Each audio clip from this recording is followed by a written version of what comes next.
ఏమైనా నెంబర్లు Vincent sir 180, 179, 180 పాత సార్. 179, 180, 187, 88, 186, 89. ఓకే సర్లే సరికి ఎవరైనా వచ్చారా వెరిఫికేషన్ సార్ ఇప్పుడు ఎవరికి సో ఇప్పుడు ఒకవేళ ఇంకా మనం హీరింగ్ చేయాల్సింది ఓన్లీ కరెక్షన్స్ ఉన్నాయి కదా ఆ కరెక్షన్స్ అనే మళ్ళీ రేపటి నుంచి ఎక్కువ మంది వస్తారు కదా జాగ్రత్త కరెక్షన్స్ తగ్గట్టు వాళ్ళు ఏ ప్రూఫ్ పెట్టినా తీసుకోండి ఇక్కడ కరెక్షన్ అనేది పెద్ద ఇదే కాదు మనం మాక్సిమం ఫ్లెక్సిబుల్ గా నిలుపుకోవచ్చు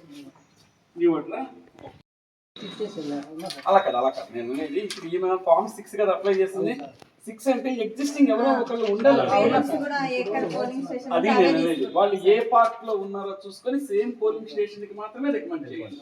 ఇప్పుడు పేరెంట్స్ ఎవరో లేకుండా 6 రాదు కదా, రావడానికి ఛాన్స్ కూడా ఉండకూడదు, అదొకటి చూసుకోండి. తర్వాత ఇంకొకటి లేదు అన్నప్పుడు డిక్లరేషన్ సెల్ఫ్ డిక్లరేషన్ ఇస్తాడు, కానీ ఒకవేళ నిజంగా అతనికి ఎక్కడన్నా కానీ ఆధార్ కార్డు కొడితే వస్తుంది సార్. ఆన్లైన్ లో చేసేటప్పుడు మేము ఆధార్ కార్డు కొడితే మనం ప్రైమరీగా ఆధార్ నెంబర్ కొట్టిన తర్వాత అక్కడ అతని ఓటు ప్రీవియస్ ఎక్కడుందో మనకి తెలుస్తుంది. వీటన్నిటికంటే ముందు ఇంకొకటి చెప్పండి, సర్నామ్స్ ప్రకారం ఎక్కడైనా ఓటు నమోదయ్యండి మళ్ళీ ఇక్కడ గనక పెడితే 2 చోట్ల గనక ఓటు హక్కు ఉన్నట్లయితే జైలు శిక్ష పడుతుందని చెప్పారు.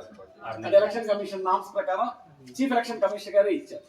అందులో ఒక వ్యక్తి కనుక 2 చోట్ల ఓటు ఉన్నట్టు కనుక నిర్ధారణ అయితే మాత్రం దీని యాక్షన్ అనేది సివియర్ గా ఉంటుంది. సో అది కూడా. నమస్కారం అండి.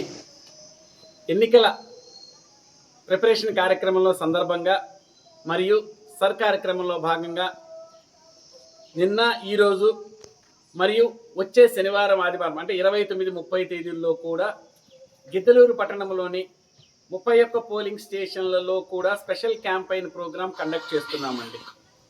ఈ కార్యక్రమంలో భాగంగా మా బిఎల్ఓలు అందరూ వాళ్ళకి కేటాయించిన పోలింగ్ స్టేషన్లో ఉంటారు. సెలవు రోజుల్లో కూడా ఫారాలు సమర్పించిన వాళ్ళు ఎవరైనా సరే, అంటే కొత్తగా ఓటు నమోదు కావచ్చు, కరెక్షన్ కావచ్చు, మార్పులు చేర్పులు కావచ్చు, ఒకవేళ ఇన్ కేస్ ఏదైనా సర్లో అనుమానాలు కనుక ఉన్నట్లయితే మా బిఎల్ఓలు కనుక సంప్రదించినట్లయితే వాళ్ళకి సంబంధిత డాక్యుమెంట్లు సమర్పించడం అయితే తీసుకోవడం జరుగుతుంది.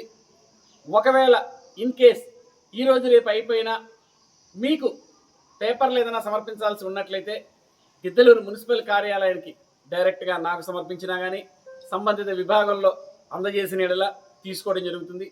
కాబట్టి ఈ ఎన్నికల ఓటర్ నమోదు కార్యక్రమం మరియు ఓటర్ సవరణ కార్యక్రమాలకు సంబంధించి